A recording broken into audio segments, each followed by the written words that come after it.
So one of the fun things about being the last speaker at a conference like this is the very present awareness that the only thing that stands between you and beer is me. So let's get right to it, shall we? One guy's, yeah, beer, magic words. Do you know what that is? You're to be forgiven if you don't know who that is. That's actually a photo of a outsourcing development team, in this case, from India. When I was a kid, when I was a wee child, they told me in school that there was a very straightforward formula for success, right?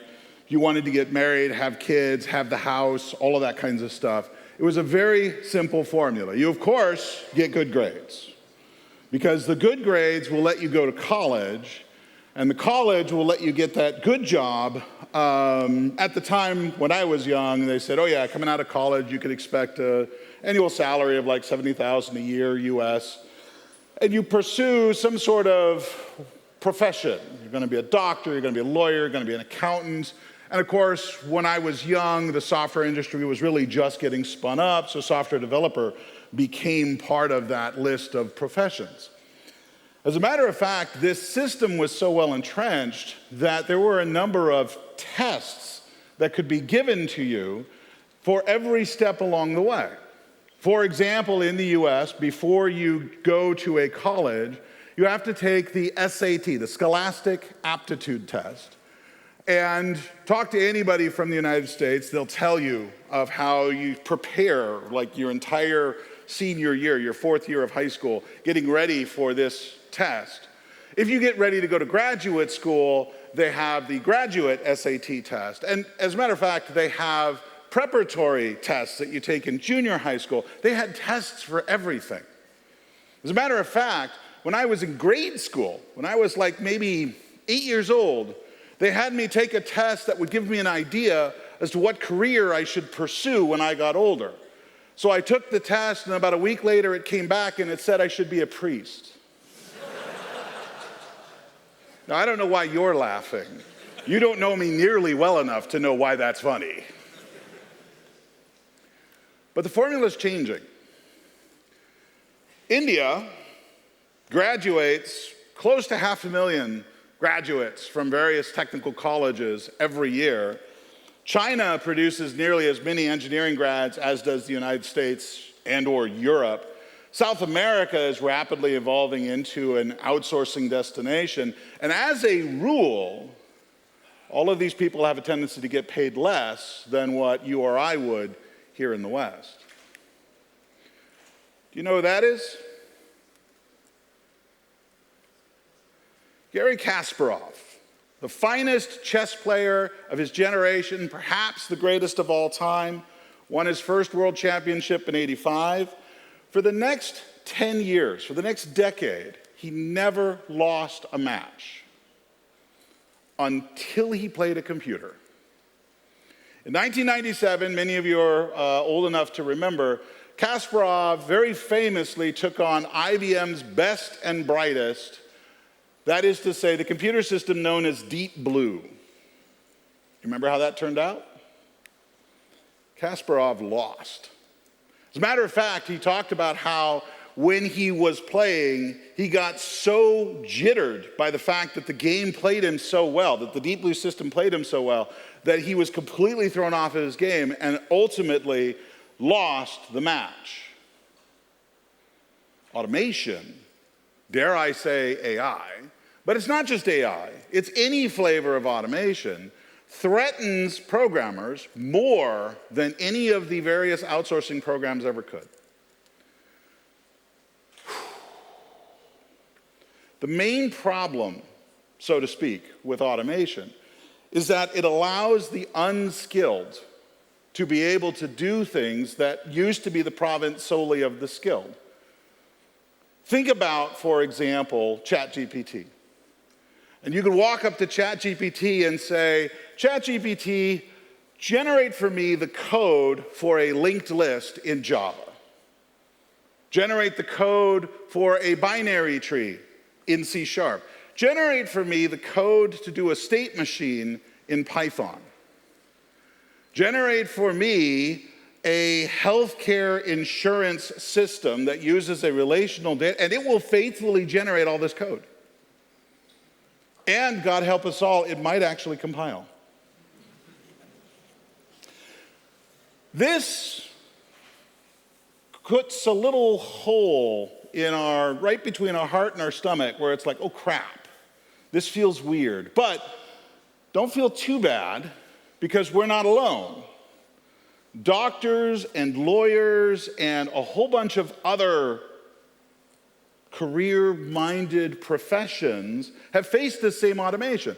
As a matter of fact, in the United States, it used to be 50, 60, 70 years ago that every family had a lawyer because we're Americans, we sue everybody. But if you wanted to draw up a will or a trust or something, you had the lawyer, you sat down with them, you expressed your wishes, they wrote it all out, and then when you passed or whenever situation came to pass, they read the will, etc. The lawyer was there in case anybody in the family ever got into trouble. Today, we have LegalZoom.com. It used to be that you had a travel agent. You would phone them up and say, hey, I'm interested in going from, say, Seattle to Vienna for a week or so. These are the times I would like to leave. The travel agent would do their thing. They would call you with a couple of options. You would say, I like this one. Book the tickets. Today, we have Orbitz or Expedia. Used to be that if you felt bad, if you felt ill, you had a cough, you had a runny nose, whatever, you would go to the doctor. You would actually go and speak with somebody in a white lab coat, because they always wear white lab coats. And they would say, okay, cough, take 2 aspirin, call me in the morning. Today, we have WebMD, which will very helpfully tell all of you that you have cancer. Automation is not always better, it turns out. But this is a serious problem. And it's not like we aren't trying to find better ways to automate things. As a matter of fact, many of you may have heard of these Amazon stores where you could basically just put the items into your basket and AI would in fact scan the items as they went into your basket such that you could just literally walk out the door with your basket and Amazon would automatically charge your account. Sounds pretty cool, right? Because believe me, walking up to the grocery stores and using those automated point-of-sale systems is a pain in the butt where you have to actually scan the barcode and so forth. It was so much cooler that they had a camera that could do all of this AI scanning type stuff for you. Turned out the AI was actually a bunch of low-paid workers in India that were watching the camera feed. Yeah. Is that really artificial intelligence? But you know what? What do we care? It was a well-encapsulated interface. Implementation details don't matter, right? We peered behind the private boundary. You shouldn't do that. It was all so nicely decoupled until you opened the curtain. How do we stop this? This is our lives on the line. This is our careers. How do we stop this automation from taking place? We don't. We can't. Genie's out of the bottle. I mean, it's not like, even if the European Union decided tomorrow to pass a law completely outlawing the use of artificial intelligence anywhere inside of its borders, and even if the United States followed suit, there's nothing to say that the rest of the world would actually follow up on that. What it would mean is the AI companies would basically go someplace where they could, in fact, continue to work on this, and that country would get a huge competitive advantage, et cetera, et cetera, et cetera. We can't stop this. What can we do? Evolve. There are still, for all of the amazing and wonderful things that AI can do, there are still so many things that it cannot do. Have you noticed, for example, that for 10 years people have been telling us about how we're going to have automated driving, that you're going to have all these completely driverless vehicles. I mean, this is what Uber was really founded on. The idea that eventually they would get rid of all the humans and you would just jump into these robot taxis that would drive you everywhere. And yet, they are no closer, after trillions of dollars of R&D, they are no closer to one of these autonomous vehicles making an unprotected left turn without killing somebody than they were a decade ago. So there's a whole lot of stuff that AI cannot do. But it gets really hard to understand exactly what our role is in a world where anybody can walk up to ChatGPT and say, write me some code. And it will. And it might compile. Do you know who this is? He kind of looks like Nick, doesn't he? Right? I mean, you could just imagine Nick sitting there staring out the window. How do I modernize architecture?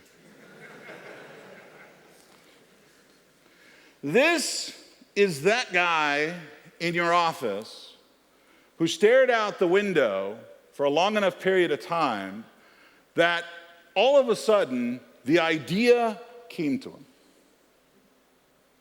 My wife worked at Intel a number of years ago and told the story of how the Intel chimes came to be. You know, that sound, dun, dun, dun, dun, that they play on every one of their Intel commercials. That came to be because a low-level marketing executive was sitting in a meeting one time, and they were trying to think about ways to make Intel's ads a little more sticky. That is to say, ways that they would remain in your head long after the ad had finished. Now, Intel's first plan, some of you may be old enough to remember this, and if you are, you're probably also old enough to remember the 70s. Intel's first plan when the Pentium came out was engineers dressed in bunny suits that were reflective and in brilliant colors dancing around on an assembly line to highlight the multimedia capabilities of the Pentium chip. And that ad campaign lasted about 2 months because it was just stupid. It was ridiculous. It did not have the staying power that Intel was really looking for. But one of the junior execs said, you know what we really need is we need just something really short and sweet and just not in the visual range. What if we just play a very simple tone and include it at the end of the commercial, maybe along with, a little animated logo? He fought for it, he fought for it, he fought for it. Intel finally relented and said, fine, we'll put it in 3 commercials and we'll see how well it sticks. And they still do that to this day, 24 years later. That's that guy. Any of you can be that guy. Any of you can have the idea that makes your company $1 million or saves the company $1 million. Or creates an entirely new line of revenue, or creates an entirely new product, or what have you. Anyone can suggest the perfect solution to a particular scenario that just makes everything flow. And we call these people iconoclasts. The iconoclast is somebody who does something that others say cannot be done. Cool. We're done. Bye-bye. Yeah, he's ready for beer right over there. No, I got another 40 minutes. The CodeCrafts people are going to be upset with me if I end it right there. What is an iconoclast? How do you become one? Fundamentally, the term iconoclast comes from history. In 725 AD, Leo III, who was the emperor of what later became known as the Holy Roman Empire, the Byzantine Empire, basically the eastern half of the Roman Empire that hadn't yet succumbed to the barbarian hordes, blah, blah, blah. The emperor was about to be crowned. And one of the interesting things about this era in time is that if you are a king or if you are an emperor, you are crowned by the church. There is a bishop or there is a pope or somebody that stands in front of you with the crown and places it on your head while you kneel in front of them. And it was a very, very obvious reminder from the church to the secular authority where their power comes from. And many kings and emperors hated this. They hated the visual signature, the visual sign, the symbolism that said the power descends from the church, and if the church gave it to you, the church can take it away. If he sat on his throne, symbols of the church decorated his throne. Again, reminding that, yes, you may be the emperor and you sit at this height, but notice the church is still even higher. The secular authorities hated this. But in 725, Leo said, I'm not actually going to stand for it. Literally got up onto his throne and tore down the symbols of the church off of his throne. The official definition of iconoclast is destroyer of icons. And nobody thought that you could defy the power of the church and get away with it. And he did. And we've seen in our history a number of iconoclasts who have done things that people said could never possibly be done, and in doing so made the world better because they refused to accept the status quo as a given. So a whole list of iconoclasts. You could easily come up with more. Florence Nightingale, Jackie Robinson. We'll be talking about some of these people, by the way, as we go. Our industry has also seen a few iconoclasts. Alan Kay, inventor of Smalltalk, one of the first popular object-oriented programming languages. Kay is famous for saying, I invented the term object-oriented, and I can tell you C++ was not what I had in mind. Linus Torvalds, well, I mean, not only Linux, but he also did Git.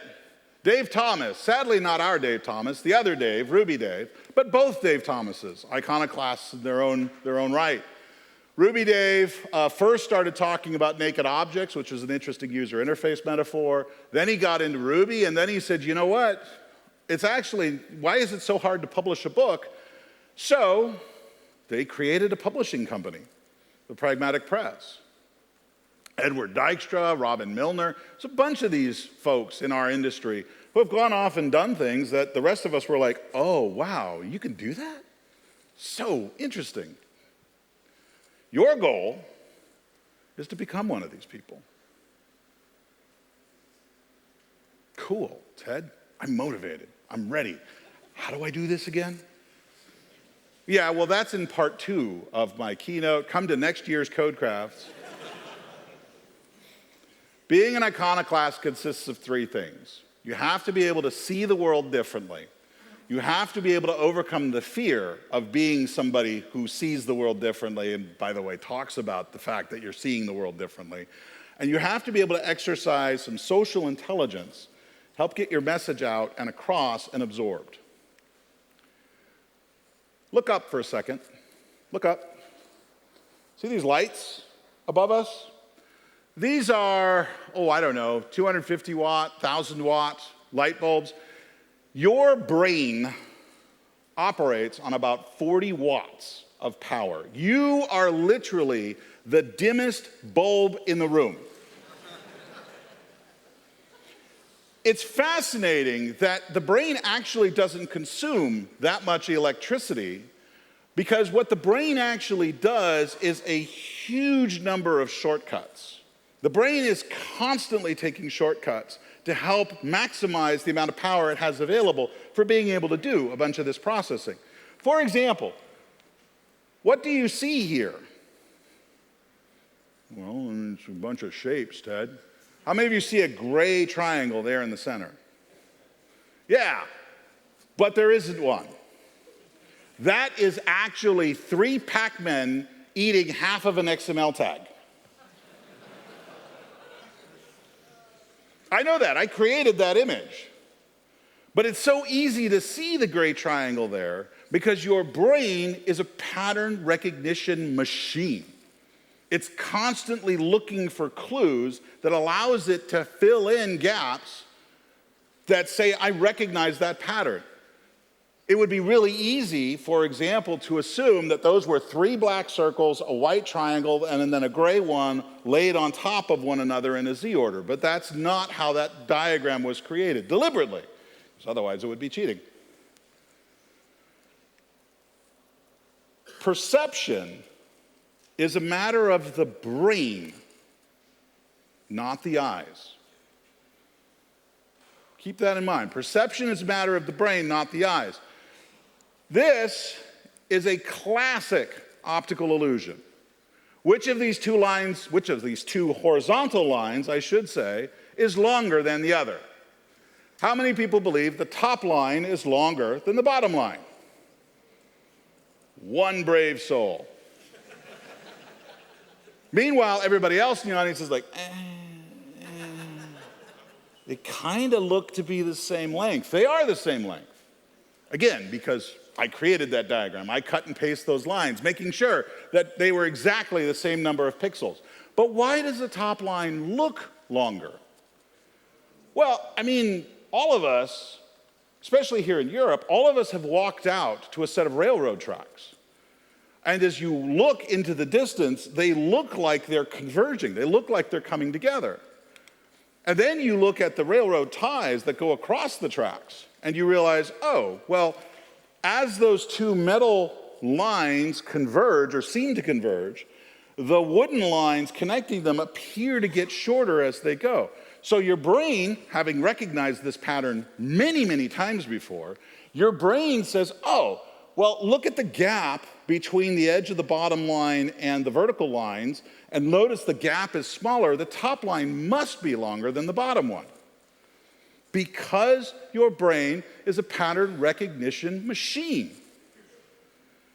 What happens, though, because even now that you know it, you still look at that and say, yeah, it still kind of looks longer, right? But what if I flip it? And suddenly your brain's like, oh, yeah, no, those lines are the same length. I don't know what the hell the problem was. What was the issue here? Because that does not look like anything you've really ever seen. Now, maybe if you go to Orlando, Florida, and visit the upside-down house, there is literally a house, they built it to look like it was picked up and turned over and set on its roof back into the ground. It just looks weird. It's very weird. Your brain has to spend a couple extra cycles to analyze this picture, and so it very accurately represents to the rest of your brain that those two horizontal lines are in fact exactly the same length, because this is not a pattern. Now, what happens to your brain when you perceive something? Well, your brain is basically picking things up based on your experience. Like I said, you go out and you look at the railroad tracks and you see them converging in the distance. You stand at the foot of a very tall skyscraper and see it converge in the distance. You stand at the end of an airport runway and see the lines converge in the distance. You have all this experience that makes it really, really quick and easy for your brain to pick this up. What you perceive, which again, remember, is a matter of the brain, is very, very solidly based on your experience. So then, what happens when you see this? And there are people in the audience that are going, fuck, that's my project. How did you get that diagram? That's NDA, dude. This, by the way, I mean, I know we've had all these conversations about architecture and so forth. Look, folks, this is the universal architectural diagram. No matter what project you're on, if you walk over to the whiteboard and draw box, arrow, cylinder, you're right. That's a freebie. All right? You're now all architects.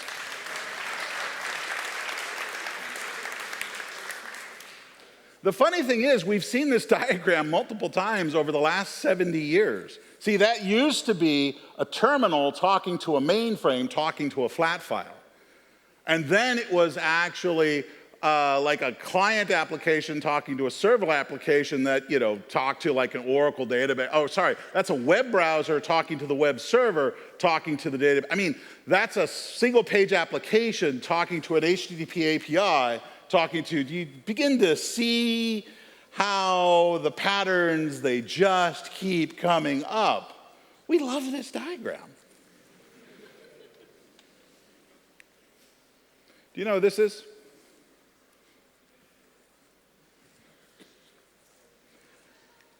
How about now? Chihuly revolutionized decorative glass. Dale Chihuly actually lives in my backyard, lives in Seattle. And the guy has been just remarkably successful for somebody who basically deals with molten sand. His pieces go for unbelievable amounts of money. If you've ever walked into a posh hotel and looked up and seen a glass sculpture hanging from the ceiling, it's likely a Chihuly or it's one of his disciples. Manages a studio of about 100 people. He is one of the few American artists to actually have a solo show at the Louvre. And we all know how much the French hate Americans. So if he got his own show at the Louvre, something's got to be pretty special here. His pieces typically go anywhere from $25,000 for some of the very smallest pieces to well over $1 million. And all of this because he lost an eye. The story is that when he was very young in his career, he went out surfing, of all things. And while he was surfing, the surfboard, he fell off, as many people do, but the surfboard actually hit him in the eye. And he didn't lose the eye, but it damaged the optics so badly that, practically speaking, he can no longer see out of that eye. Now, one of the things which many of you may have experimented with when you were children is when you cover up one eye, you lose depth perception. You no longer have the ability to accurately judge how far something is away from you, okay? And one of the things about the decorative glass space is that when Chihuly was young, early in his career, it was very much about producing pieces that were perfectly symmetrical. That if it was a sphere, it was a perfect sphere. That if it was a circle, it was a perfect circle.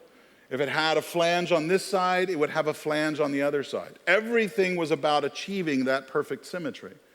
Well, frankly, if you lose an eye, it's almost impossible to get that perfect symmetry. And then, just to make things even more interesting, he broke his arm, like a week after he lost his eye.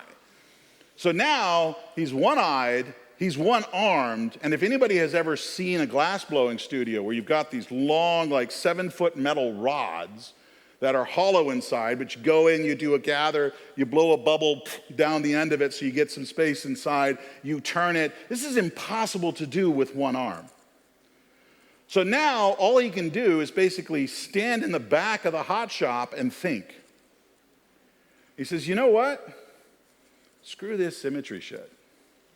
I'm not going to bother going for symmetrical glass. I'm going to go for asymmetrical. I'm going to just do completely the opposite of what I'm supposed to do. And it worked. He made gorgeous pieces, and because they were something nobody had ever seen before, everybody had to have it. You know what this is? You are probably alive today because of this woman. This is Florence Nightingale. This is a woman who discovered, quite oddly, that people in the medical field who didn't wash their hands killed people.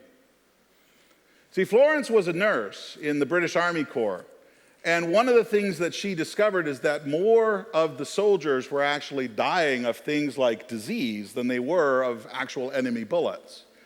And one of the things that she noticed is that those surgeons who washed their hands, their patients actually had a better recovery rate. So she tried telling all of the doctors, hey, by the way, you'd probably lose less patients if you washed your hands. And of course, all of the doctors who were, at this time of our existence, universally male, they said, "Ha, you're just a woman, shut up." So Florence Nightingale, not to be deterred, did the only thing she could possibly think to do. She went to the Queen. And she said, "Hey, Queen, you know, you would lose a lot fewer soldiers if people actually washed their hands." And Queen Victoria said, "Okay, but you know, men die. How many are we really talking about?" So Florence drew a pie chart. And she said, "Well, if this is the total number of people who died, this is the number who die of actual battlefield wounds. This is the number of those who die from secondary disease after visiting the medical tent." And the Queen said, "Oh." And she promptly issued an order to the Royal Medical Society of Britain, ordering doctors to start washing their hands. The iconoclast sees things differently. Granted, we all see the same shit. All of us are, you can be sitting in the same room next to a coworker. You're all getting the same visual input. But because perception is a matter of the brain, not of the eyes, it's not about getting more data in front of you. It's about interpreting the data differently. It's about approaching it differently. It's about thinking about it differently. The iconoclast sees the world differently. If you are sitting in this space and you see Jürgen up here talking about design and experience and so forth, you've already had an opportunity to see things a little differently from some of the rest of the people back at your office. You saw those architecture talks talking about modernization and so forth. There are all these opportunities for you to start taking this data and applying it to your situation back at the office. But, do you know who they are? These are the Dixie Chicks. They are, or were, a really popular US country and western band. Now, country music, it may not be super popular over here in Europe. I know there are a couple of places, a couple of country western American style bars where they serve you like 5 kilograms of steak and call it a small, right? And then you say supersize me and they bring the whole cow, right? But country music is definitely very popular in the US, and the Dixie Chicks were perennially at the top of the charts. In 2003, now some of you may not have been born back then, but remember, after 2001, the United States decided it would be a good idea to invade the nation of Iraq in retribution for the attack that was carried out against the Twin Towers, amongst other places, the 9/11 event that really radicalized a large part of American society. After 2 years or so, however, it became somewhat clear that the Iraq War wasn't exactly going the way that it was supposed to. And in particular, large portions of Europe were actually kind of annoyed with the United States for their pretty unilateral action in invading Iraq. The Dixie Chicks were at a concert in London when Natalie Maines, the lead singer, stood up, grabbed the mic, and said, "Hey, we love you all. We love London. We're ashamed that the President of the United States is from Texas." Because President Bush II, was in fact from Texas, as were the Dixie Chicks. Now, in London, which again, the UK, not a real big fan of the US engagement in Iraq, they loved it. They cheered. But when they got home, it was a very different story. Because if you are a country and western fan, the things you do not do are question patriotism. These are people who will fly giant US flags off of their pickup trucks and so on and so forth. Maines received death threats, like really legitimate death threats, to the point where they had to employ year-round 24-hour security on the off chance that somebody was actually going to follow through on those threats. A radio station that had one of those promotional vans that go around to various places in town had a picture of the Dixie Chicks painted on the side driving down the freeway, somebody pulled up next to them and pointed a shotgun at the driver because they had a photo of the Dixie Chicks on the van. The pressure on the Dixie Chicks to recant her statement in London was immense. Radio stations refused to play Dixie Chicks music. But Natalie Maines never recanted. She never took the statement back. 3 years later, the Dixie Chicks released a new album. Radio stations refused to play it because they were absolutely afraid of the reaction that had occurred 3 years prior. So it tanked on the Billboard music charts. But on iTunes, it was the #1 downloaded album. The fans had forgiven them. Nobody thought the Dixie Chicks were ever going to be able to ever release an album again. But they did. Consider this problem for a second. Imagine for a moment I have 2 urns, and I tell you that the left-hand urn has an even mix of black and white marbles, 9 of each. Okay? The right-hand urn is unknown. We have no idea what the composition of marbles is in there. We know that it's the same number of marbles. We know that there's a total of 18 marbles in that urn, but we do not know how many white and how many black. Now imagine for a moment that somebody walks up to you and says, I would like for you to pick an urn. And in doing so, reach in blindly and pull out a black marble from the urn. Now again, the left-hand urn, we know the composition of white and black. The right-hand urn, we have no idea. How many people in this room would pull the black marble, the intended to be black marble, from the left-hand urn? Show of hands. Couple. How many would pull from the right-hand urn? Okay, cool. Remember your choice. Because the next thing you're asked to do is draw a white marble from one of these 2 urns. How many of you are going to pull from the left-hand urn? Show of hands. How many are going to pull from the right-hand urn? Show of hands. All of you who raised your hand for the right-hand urn both times have fallen victim to what's known as the Ellsberg paradox.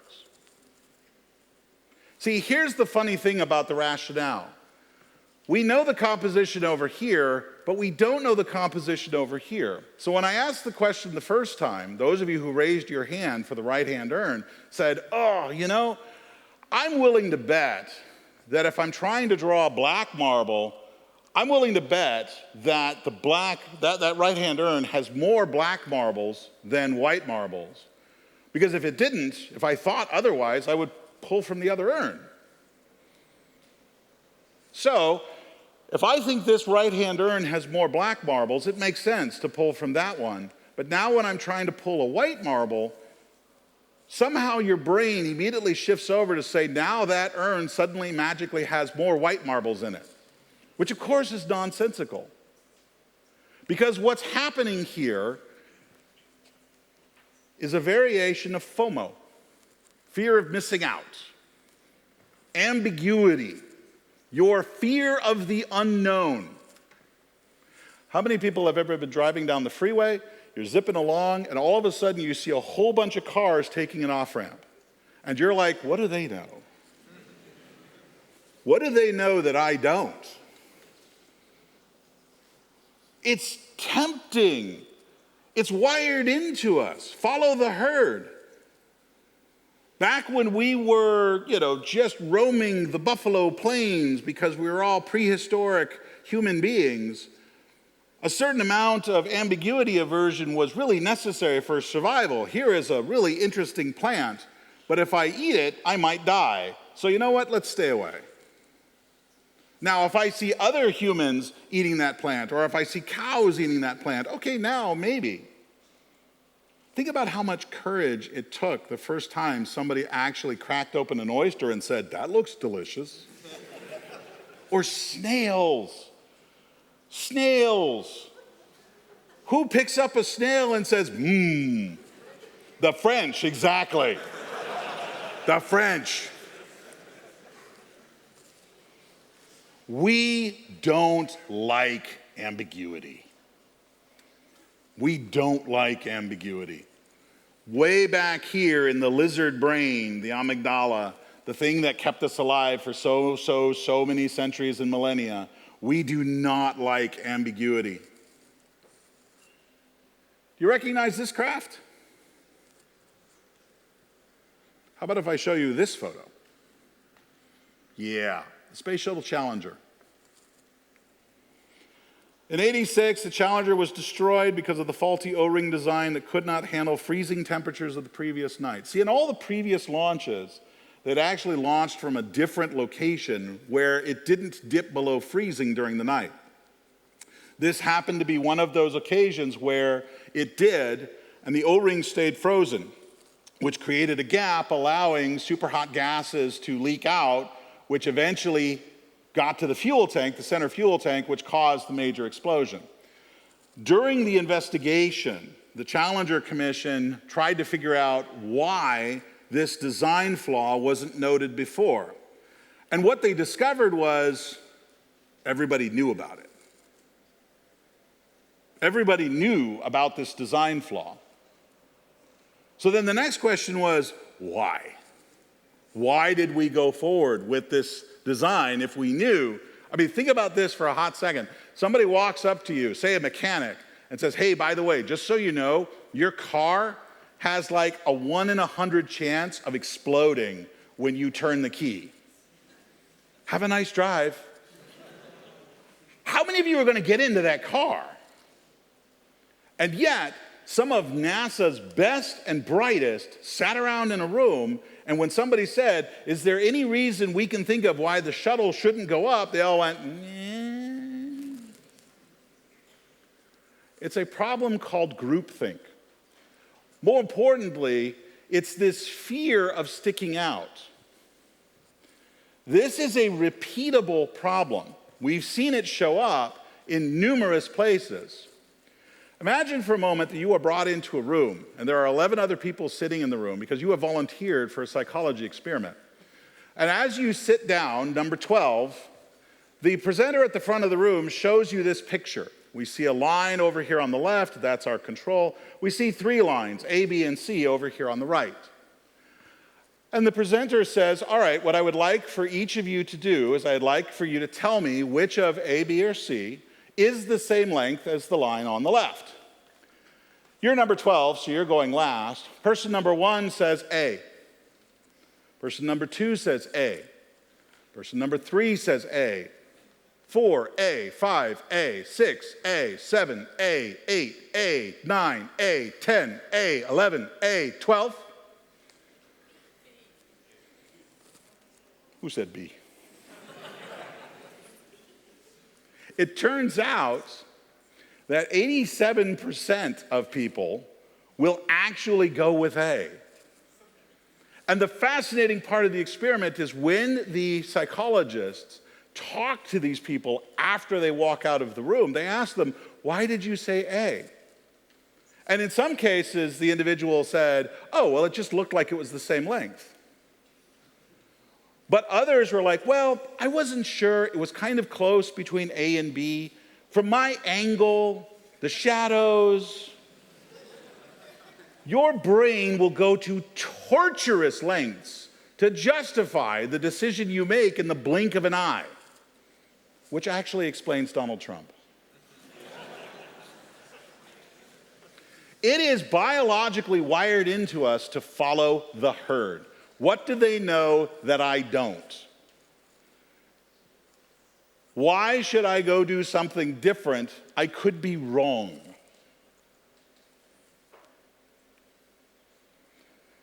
This is all fear. And it's a very visceral fear.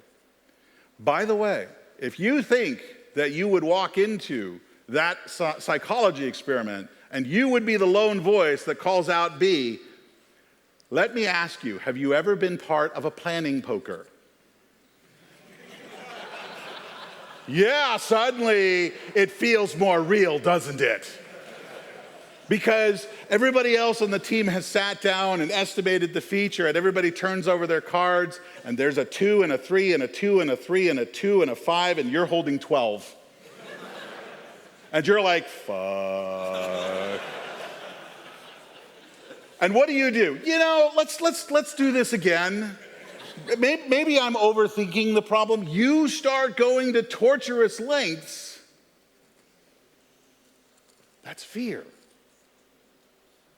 That's fear. What if I'm wrong? Even worse, what if they all listen to me and I'm wrong? This quote by Ford is great. One who fears the future, who fears failure, limits his activities. Failure is only the opportunity to more intelligently begin again. There is no disgrace in honest failure. There is disgrace in fearing to fail.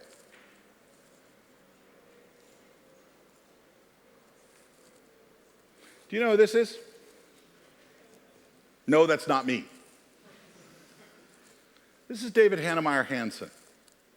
Many of you will know DHH because he is the inventor of Ruby on Rails.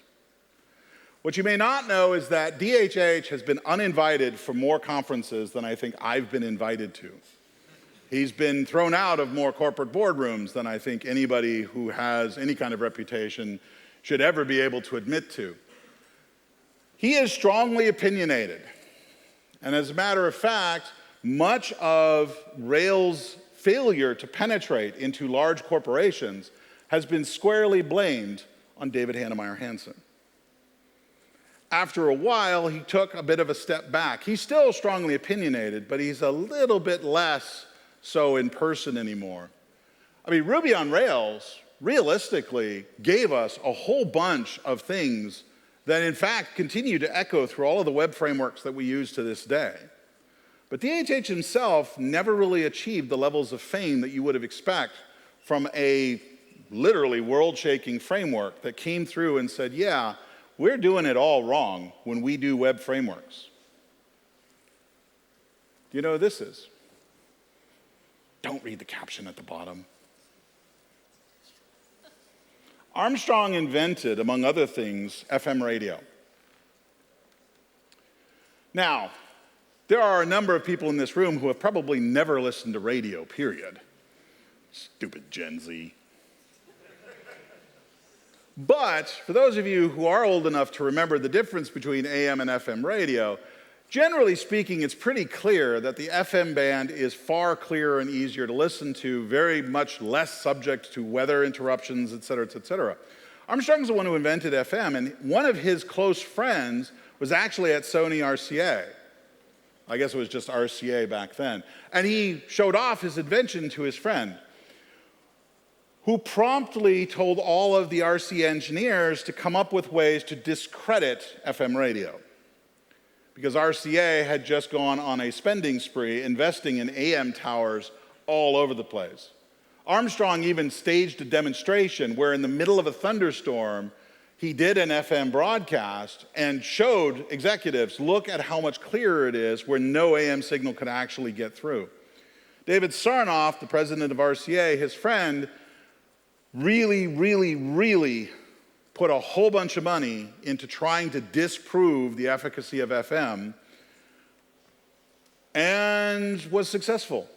It took another 10 years before FM would actually be adopted on a widespread basis, but by that point, Armstrong had committed suicide.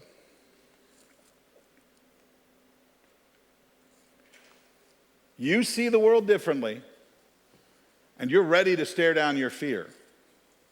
But if you cannot communicate your message to the people out there in the world who need to hear it, who need to adopt it, who need to understand, if you cannot exercise social intelligence such that they can nod and agree and see it for themselves, you're not going to have any more success than Armstrong did. You know who these two guys are? Picasso and Van Gogh. Both of these are, most people would agree, pretty successful painters. Pablo Picasso's estate at the time of his death was worth $750 million in 1973. He rivals Chihuly as one of the most famous artist businessmen in history. He produced 13,000 paintings. He produced 300 sculptures. As a matter of fact, Picasso was one of those folks where if you happened to be sitting next to him at dinner and you said, "Hey, Pablo, would you mind sketching me?" He'd pick up a china plate and a Sharpie and start sketching you and then hand you the plate when he's done, which you can now sell for $5 million. Because he did exactly this at a White House dinner with one of the Marx brothers. He was outgoing, he was friendly, he would paint anybody at the drop of a hat. He would sculpt anything for any particular reason. People respected, admired, loved the man. Actually, really loved the man. Supposedly, he had many lovers over the course of his lifetime. Van Gogh, 900 paintings, penniless and alone when he died.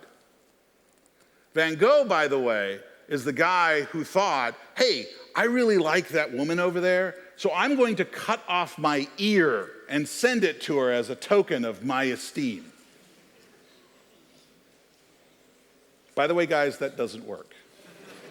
I know some of you were thinking, you know, my anniversary's coming up.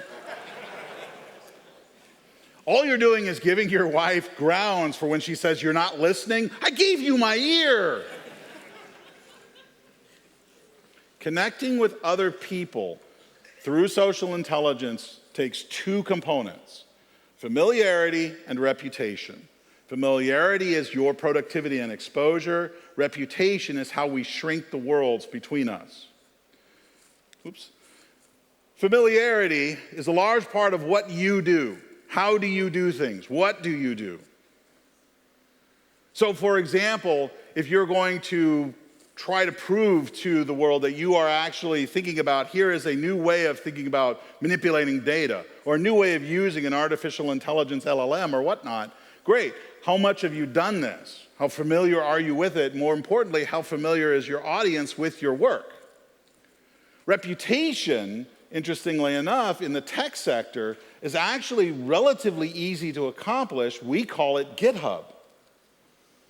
Here is an opportunity, in many respects, for you to create something in a public repository and then do various activities to show it off to people, go to conferences, do demos, do user groups, etc., so that other people can go to GitHub and see the work that you've done. Because to be the successful iconoclast, you have to get your message across to them. You cannot simply stand up and say, "This is clearly the technical solution. This is clearly the superior way of doing things," because it's not clear to your audience. This is where you need to take that page and listen to what people are telling you so that you can know how to talk to them, how to address them, how to get this message through to them. Alan Greenspan, in his biography, wrote that every so often, the world experiences a perennial gale of creative destruction. Something comes through and just blows away so many things. AI is one of those. And so if you really want to weather the AI storm, your goal is to become an iconoclast. See the world differently, face the fear of doing so, and present how you see the world. Present your perceptions to the people around you in a manner that they can consume. Peace out.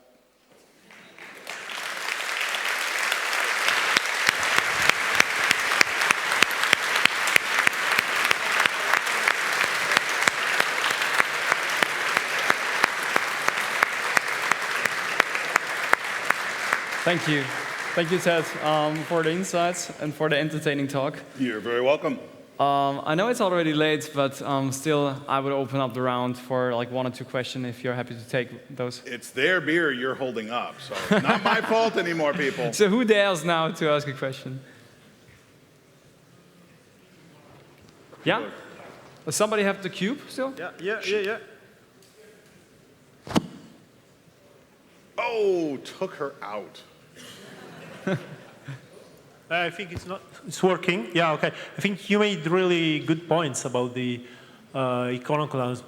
But about the communication, would you have some practical tips? Because, you know, especially in the company context, you are going to face a lot of, let's say, refusal of ideas that are different. It's just as it is, because as you mentioned, people are more willing to follow the herd and stuff like that. So yeah, just wondering if you have maybe some practical tips, because I believe as well that the communication is really the key. You can have the best logic, the best things, but if you don't communicate it properly, it's all messed up. Yeah. It would be great. Simon Sinek actually has a book entitled Why. And essentially what he suggests as a way of trying to communicate, you know, as a way of connecting with people, a way of motivating people, is to kind of engage with their why. So if you go to a VP of technology and say, I believe I have a way that we could in fact cut our development time in half, and the VP says, yeah, I'm not interested, okay, why? And there's a very reasonable chance that the VP has heard this story before and put some of their credibility and reputation on the line and had it fail, which then meant that other initiatives that VP wanted to do would no longer work. Keep in mind, credibility is a currency. And so in many respects, if you're going to invest currency into something, there's got to be an ROI to it. So, for example, if you want to demonstrate in order to assuage the VP's concerns, do a small demo, do a pilot project, do something on your own. If you really believe that your new programming language will actually, you know, allow one person to do in 6 weeks what 12 people couldn't do in a year, prove it.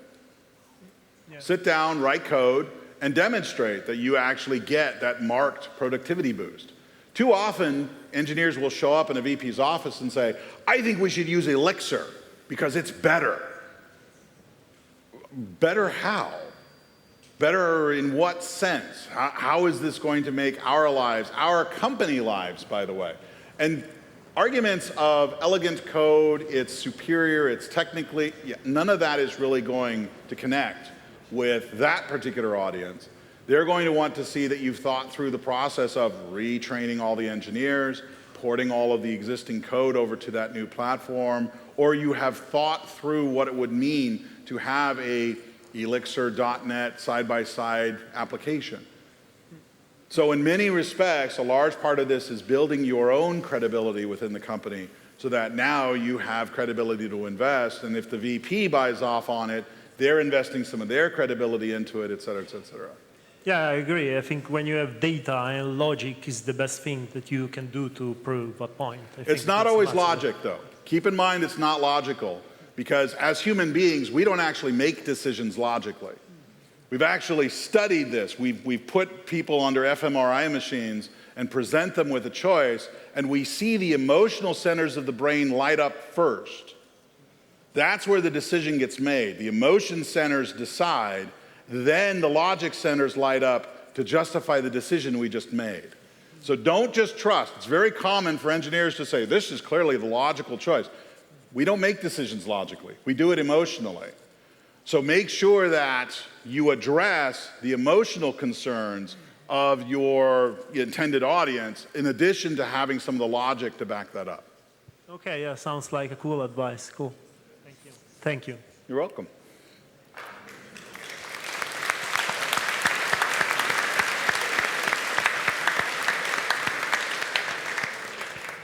Some more questions? Yeah, over here. Whee! Thud. I like how nobody even tried to catch it. They're like, no, no, no.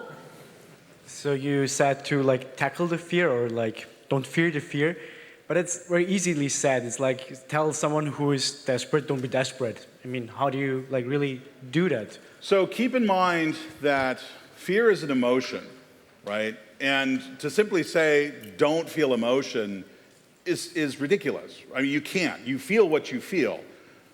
The Stoics actually have an interesting approach to this. They will simply say, look, feel it, embrace it, wallow in it, accept that you are afraid. Because in doing so, you actually take some of the power out of it. And then also ask yourself, what am I afraid of? When I, as a speaker, step onto the stage, and I've talked about with a number of other junior speakers I've mentored over the years, one of the things everybody talks about is, oh my God, I'm so nervous, I'm so nervous. And I tell them, good. You're nervous because you want to do well. And the thing that I'm afraid of is the speaker who steps on this stage that doesn't want to do well. So that fear you feel is that fear of failure. And once you accept that, hey, I've done everything I can, I've prepped, I know what I have to do, I have to stand up in the middle of this meeting and I have to say, I think there's a better way. But we'll also give you a moment to say, wait a minute, is standing up in the middle of an all-hands company meeting and shouting out, I object, actually the best way to get my message across, or should I actually try to work the crowd a little bit before, right? Feel your fear, accept your fear. It's fear. And then you take a breath and say, but I'm going to choose to power past it. It's the only thing you can really do, because at the end of the day, we're all human. Thanks. I think that was perfect for the closing words. How many people want to get the hell out of here? Go!